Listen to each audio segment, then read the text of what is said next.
பிரியமானவர்களே, திருத்தந்தை லியோ அவர்கள் 2026 ஆண்டு தன்னுடைய தவக்கால உரையிலே பாவிகள் பற்றி கூறுகிற போது நீங்கள் உங்கள் வார்த்தைகளில் நோன்பு இருக்க வேண்டும் என்று கூறுகிறார்.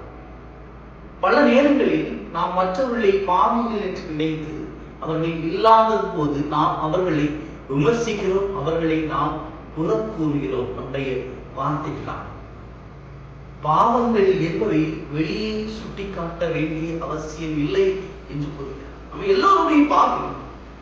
இதயத்தில் உள்ள தீமைகளை நாம் ஒவ்வொருவரும் அலைசி ஆராய வேண்டும் இந்த தவக்காலத்திலே என்று கூறுகிறார்.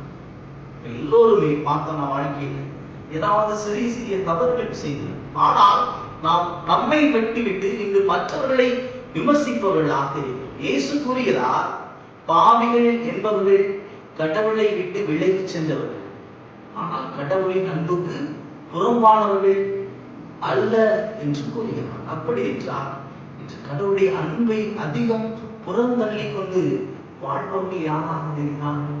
பணம் படைக்கப்படுகிறீர்கள், தங்கள்கிட்ட பைசா வந்தோன்னு, காசு வந்தோன்னு, சொத்து வந்தோன்னு கடவுளுடைய அன்பை மறந்துடுறாங்க. அவங்கதான் பெரிய. இரண்டாவது, மற்றவர்களை வார்த்தைகளால் துன்புறுத்தக்கூடியவர்கள் என்று கூறுகிறார். எனவே இந்த தவ காலத்துல நம்ம எல்லோருமே யோசிக்க பார்க்கணும். அந்த இதயத்தை நாம கொஞ்சம் கிழித்து பார்க்கணும். நான் எவ்வளவு பாவம் செஞ்சிருக்கேன், நான் மற்றவர்களுடைய வார்த்தைகளால் சுட்டி காட்டுகிறேனே, என்னுடைய வார்த்தைகளால் நாம் இருக்கும். இந்த இதயத்தில் என்னென்ன அழுக்குகள், காயங்கள் நாம் இருக்கின்றன என்று யோசித்து பார்க்கணும்.